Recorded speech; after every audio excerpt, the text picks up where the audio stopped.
no nome santo de Jesus. Também te apresentamos a vida do teu filho, Senhor, o teu servo, pastor Moisés Leopoldino, que com certeza o Senhor já falou com ele uma palavra preparada para os nossos corações. Abre nossa mente e nosso entendimento para entender e compreender a tua palavra e aplicá-la em nossas vidas, e assim seremos achados diante de ti, da maneira que te agrada e que te apraz. E a juventude concorda dizendo: glória a Deus. Meus queridos irmãos, vos saúdo com a paz de nosso Senhor Jesus Cristo. Enquanto os meus irmãos encontram o Evangelho de nosso Senhor Jesus Cristo, registrado em Lucas capítulo 13. Enquanto vocês estão encontrando, minha gratidão a Deus por retornar à DCR por mais esta vez. Minha sincera gratidão a Deus pela vida do pastor Ideobrando, sua preciosa família, que vem prestando este grande trabalho ao reino do Senhor. Faço extensivos os meus agradecimentos, pastor Cleiton, toda a sua equipe, a toda a juventude, a todos os irmãos que trabalharam, se empenharam, se envolveram, se comprometeram, contribuíram, ajudaram, ensaiaram. Eu dizia hoje, pastor Ideobrando, no almoço, que para os irmãos, que houve um dia que faltou ferreiro em Israel. Em toda a terra de Israel não havia nenhum ferreiro. Porque o ferreiro trabalha nas brasas. Ele se queima, o trabalho dele é difícil. Não tem muita gente onde o ferreiro trabalha, o trabalho não é visto. Israel tinha soldado, mas não tinha guerreiro, não tinha ferreiro. E eles tinham que descer na terra dos filisteus para amolar as ferramentas. Mas por que tinha soldado em Israel e não tinha ferreiro? Quando tem uma guerra, ganha a guerra, volta da guerra, quem ganha a medalha? Soldado. Quem é condecorado? Soldado. Quem é aplaudido? Soldado. Quem recebe a promoção? Quem recebe o prêmio? E o ferreiro não é lembrado. Quem fez a espada foi ele. Quem fez o escudo foi ele. É por isso que não está tendo mais quem quer trabalhar nos bastidores. A gente só quer fazer trabalho para ser visto. Agora, você está sentado num banco que você não viu a pessoa limpar, mas está limpo. Essa cadeira que eu sentei nela, teve uma irmã para cuidar dela. Eu não vi a irmã cuidando, mas ela cuidou. A coxinha que você come lá, teve uma irmã que ficou do lado da frigideira, na gordura, para fritar. Eu quero agradecer a Deus por aqueles que trabalham nos bastidores. Você não é visto, mas é lembrado. Os ferreiros não podem acabar. Se os ferreiros acabarem, vai ter soldado, mas não vai ter quem trabalha nos bastidores. Louvado a Deus pela sua vida, que não tem aplauso, não tem reconhecimento, mas tem galardão de Deus, fica tranquilo. Deus vai te recompensar por todo este trabalho. Lucas capítulo 13, louvado seja Deus pela vida dos cantores, pela vida da cantora, será que é Evelyn Pio? Vamos ser com eles, gente boa, Deus abençoe sua banda, seu esposo. E hoje, uma alegria muito grande estar aqui, mais uma vez na companhia do meu grande amigo, profeta Josafá. Josafá profetiza cantando e canta profetizando. Glória a Deus. Lucas 13, versículo 6. Quem encontrou diz amém. Então Jesus contou a seguinte parábola. Um homem tinha uma figueira plantada em sua vinha, e vindo procurar fruto nela não achou. Por isso disse ao vinhadeiro: há 3 anos eu venho procurar fruto nesta figueira e não acho. Pode cortar, porque ela ainda está ocupando espaço na terra inutilmente. Mas o vinhadeiro respondeu: Senhor, deixa ainda este ano para que eu cave ao seu redor e coloque adubo. Se der fruto, ficará. Se não, mandarás cortar. Amém. Pode se assentar, meus irmãos. Quantos desejam ouvir a palavra de Deus? Irmãos, eu peço a sua compreensão, a sua atenção. Eu sei que vocês são reverentes, vocês são fervorosos. Eu geralmente prego mensagens curtas, eu não tenho um argumento para pregar mensagens muito longas, mas eu tenho uma mensagem de Deus para compartilhar com os irmãos esta noite. Quantos desejam ouvir a palavra de Deus? Meus queridos irmãos, nós estamos vivendo duas estatísticas e é muito preocupante uma delas. Qual é a estatística boa? A igreja está crescendo. O número de crentes que existe hoje é muito superior ao que existia. É muito superior ao que existia há 10, 20, 30 anos atrás. O número de igrejas, de ministros, de pessoas batizadas, tem crescido a ponto de nós sermos hoje uma grande porcentagem do país denominado evangélicos. A estatística boa é que nos cultos como hoje, Josafá, a gente vê as pessoas levantando a mão e aceitando a Jesus Cristo como Salvador, desviados, voltando para o Evangelho. Só que existe uma outra estatística. A Bíblia diz que por se multiplicar a iniquidade, o amor de muitos, enquanto tem o coração de um aquecendo, tem o coração de um outro esfriando. Assim como alguém levantou a mão hoje aceitando Jesus, alguém saiu da igreja se desviando. Assim como hoje alguém aceitou a fé, alguém também apostatou da fé. Assim como alguém hoje entregou a vida a Cristo para viver em fé, alguém também naufragou na fé. E nós precisamos tomar cuidado para não fazer parte desta estatística. O Senhor Deus me deu uma mensagem hoje para falar com vocês, algo muito sério. Por isso que eu preciso de toda a sua atenção, até porque também, como disse o Josafá, e é verdade, eu sou muito calmo para pregar. Você tem que ter paciência, senão você dorme. Mas essa parábola, pastor Edelbrando, ela é muito profunda. Jesus falava por parábola porque era uma forma fácil das pessoas entenderem. Eu tenho dificuldade quando a mensagem é muito complexa. Às vezes a mensagem é tão profunda que as pessoas não entendem. A mensagem ela tem que ser inteligível a ponto de um doutor entender e um analfabeto entender, os dois estando no mesmo culto. Uma pessoa que é leigo entender e uma pessoa que é douto entender. Agora apareceu uma turma de pregadores dizendo assim, tem um público que não consegue me entender. Então tem um negócio errado. Então não é evangelho. Evangelho todo mundo entende. O evangelho todo mundo entende. O analfabeto entende, a criança entende. Qualquer um entende. E Jesus falava por parábola por este motivo. E a Bíblia diz que um homem tinha uma figueira plantada. Eu vou bem devagar, mas eu chego lá. Tenha paciência. Diga comigo. Um homem tinha uma figueira plantada. Primeira coisa que eu vou dizer para os irmãos, que a figueira, na sua maioria das vezes, não precisa ser plantada. Vou explicar. Isso é um trabalho dos pássaros. Você vai ler os evangelhos e vai ver que Jesus estava passando, de repente, o que estava na beira do caminho? Uma figueira. A figueira é uma árvore tão comum que ela nasce em qualquer lugar. Ela não exige terra boa para nascer. A terra pode ser ruim que ela nasce. E ela consegue frutificar em lugares áridos, ruins, terras difíceis. A figueira geralmente ela nasce como aquele pé de mangueira, aquele pé de goiabeira que você conhece. Você vai lá no meio do mato, num terreno onde ninguém plantou, tem um pé de goiaba lá. Tem um pé de manga.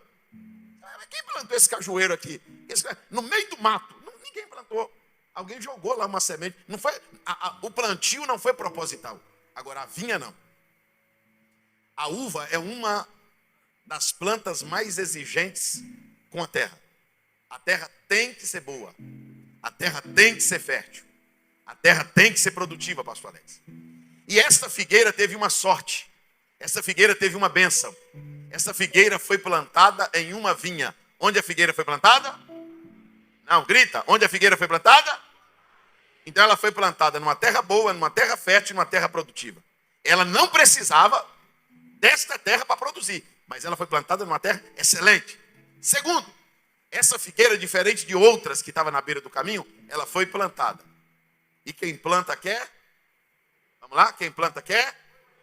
Se você for na Bíblia, do Antigo Testamento ao Novo Testamento, você vai ver que a vinha representa a igreja. O que a vinha representa? Isso é fato. A vinha representa a igreja. Onde a figueira foi plantada? Na vinha. Primeiro, a figueira nasceu. A figueira... Não, grita. Até você, vou insistir até você. Você não vai esquecer mais. A figueira... Segundo, a figueira cresceu. Diga, a figueira cresceu. Então diga, ela nasceu, ela cresceu, mas não produziu. E se eu te disser que Deus pegou gente, tirou do mundo? Porque produzir numa terra onde não tem Deus, onde não tem palavra, onde não tem Espírito Santo, é difícil. Sim ou não? Mas Deus pega alguém, Josafá. Deus pega uma figueira e planta ela na vinha. Eu vou levar ela para a minha terra. Eu vou levar ela para um lugar onde tem palavra, Espírito Santo. Ela vai ser regada, cuidada, podada, tratada. Então, o problema não é a terra. O problema não é... Eu garanto para vocês, para qualquer um de vocês aqui, que o problema não é a igreja. Deus te plantou numa igreja boa, te deu um pastor crente, colocou você numa igreja de palavra, numa igreja séria. O problema é a igreja? Não. Tem gente que Deus plantou na igreja. Lembra da parábola do semeador? Teve semente que as aves do céu roubaram. A Bíblia diz que as aves do céu é o diabo. Os demônios roubaram a semente antes de nascer. Teve semente que nasceu, mas não cresceu por causa das pedras. Ela nasceu rápido e morreu. Que a pessoa que aceita Jesus, que é 10 dias na igreja, 15 dias na igreja, um mês na igreja, fica alegre, agora você crente pro resto da vida, fica nada, daqui a pouco sai. Teve uma que nasceu, cresceu e foi sufocada pelos espinhos, que é o cuidar da vida. Ela nasceu, conseguiu crescer na igreja, mas se envolveu demais com o materialismo, foi se envolvendo com o mundo, foi se envolvendo com uma coisa, daqui a pouco o mundo sufocou e ela morreu. Agora teve uma que caiu em boa terra. Essa nasceu, cresceu e frutificou. Esta figueira, ela está plantada na vinha. A vinha é a igreja. O que é a vinha? Então ela nasceu e cresceu. Olha para mim, pode ficar tranquilo, só me escuta. E se eu te disser que tem gente que Deus plantou na igreja? Ele está plantado na igreja. Eu vou provar para você hoje que estar plantado na igreja não significa que você é salvo e nem que você dá fruto. Tem gente plantado num banco. Tem gente plantado no altar. Tem gente plantada no ciclo de oração. E acredite você, ele nasceu, batizou nas águas, cresceu, já tem 20 anos de crente, 10 anos de crente. Tem alguém que foi até para o ministério. Tem alguém que recebeu até um dom espiritual, olha para mim. A figueira nasceu, cresceu, e quem plantou ela, que é o dono da terra, quem é o dono da igreja? O dono da igreja é Deus. Jesus é o dono da igreja. O dono da terra diz assim, olha, eu plantei uma figueira, eu investi uma semente. Pus ela numa terra boa, dei ela uma igreja boa, coloquei um pastor lá para cuidar, palavra para... Agora eu vou lá, porque eu quero resultado. Eu vou lá colher. Eu vou lá porque a figueira já nasceu, a figueira já cresceu, automaticamente ela tem que dar fruto, sim ou não? Porque a árvore não é julgada, pela marca de... Não, é pelo fruto. O fruto determina quem é a árvore. Não é as folhas, não é o tronco, não é a cor, não é as flores, é o fruto. E o dono da terra aparece. Só que o dono da terra, pastor Ideobrando, ele passa 3 anos procurando fruto. Quantos anos? Estou chegando lá, é rápido. Quantos anos? 3 anos. Ele não falou nada com o vinhadeiro, ele não falou nada com ninguém, pastor Alex. Ele passou e procurou fruto. E vou te falar por que ele procurou fruto. Quem quer saber diz amém. Porque a figueira só dá fruto quando tem folha. O figo é um fruto muito melindroso. Então ele tem problema com o sol e tem problema com a chuva. Por isso que a figueira tem que florescer. Quando Abacuque escreveu ainda que a figueira não floresça, é por causa disso. Porque a figueira tem que ter folha. Porque o figo é uma fruta que fica escondida no meio das folhas. Porque quem dá fruto não fica se mostrando. Não. Quem dá fruto não fica balançando o sino. Não. Quem dá fruto, o dono da terra vem e encontra. Mas vamos lá. Ele passou 3 anos em revista na figueira. A figueira tinha folha, mas não tinha. Irmão, tem um problema muito sério em ter folha e não ter fruto. Vou chegar lá, me ouça. Jesus está passando. Pastor Alex, tem uma figueira na beira do caminho. Aí, folha, cheia de folha. Automaticamente tinha que ter Aí Jesus passou por ela, procurou fruto e não encontrou senão folha. Aí Jesus disse: eu te amaldiçoo. Hoje, Jesus está passando na mesma rua com os discípulos amanhã. A figueira está lá. Quem já leu a Bíblia sabe. Ela está lá como? Ela está lá como? Seca. Pastor, não é do feitio de Jesus amaldiçoar. Por que Jesus amaldiçoou aquela figueira? Vou te explicar por quê. Porque ela parecia que tinha, mas não tinha. Ela demonstrava que tinha. Então Jesus não fez nada mais do que revelar quem ela era. Jesus disse assim: olha, eu não estou te amaldiçoando porque eu não gosto de você, não. Eu quero que amanhã meus discípulos passem aqui e vejam quem é você de verdade. Você é seca. Você tem cara de santo, mas não é santo. Você tem cara de adorador e não é adorador. Você tem cara de fiel e não é fiel. Eu não estou te amaldiçoando. Eu não estou te amaldiçoando para te expor. Eu só estou te mostrando que você é seco. A folha não convence o dono da terra. Esse negócio, esse cabelinho aí, essa carinha de crente, isso aí só serve para outra figueira, irmão. Esse negócio de palitozinho gravado da gente bonitinho aqui é só para mostrar para outra mesmo. Para Deus isso não serve não. Porque Ele prescruta o rins e o coração. Ele entra dentro de mim, vai na divisão da minha alma, do meu espírito. É apto para discernir até o que eu estou pensando e o que eu estou sentindo. Você consegue levantar a mão e dar glória a Deus? Tudo isso aqui para Deus é válido. A nossa roupa, nosso terno, nossa farda. Mas isso não convence o dono da terra, não. Não pensa que você vai convencer o dono da terra porque você está plantado na DCR.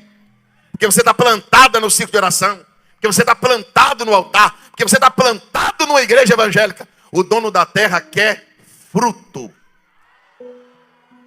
O dono da terra quer resultado. Pastor, por que o senhor está dizendo isso? Porque senão Deus não tinha que plantar uma figueira, não. Ele tinha que plantar uma flor. Ele tinha que plantar uma flor, um vasinho de flor. Para enfeitar a igreja. Ele tinha que plantar um vasinho de flor. É sim ou não? Sim. Para a gente achar, passar, olha que gracinha, olha que bonito. Não, Deus não quer isso. Deus quer resultado. Vou te perguntar, você já está entendendo, mas vou te perguntar. Se a terra é boa, se o dono da terra é bom, se a figueira tem tudo para dar fruto, por que ela não está dando fruto?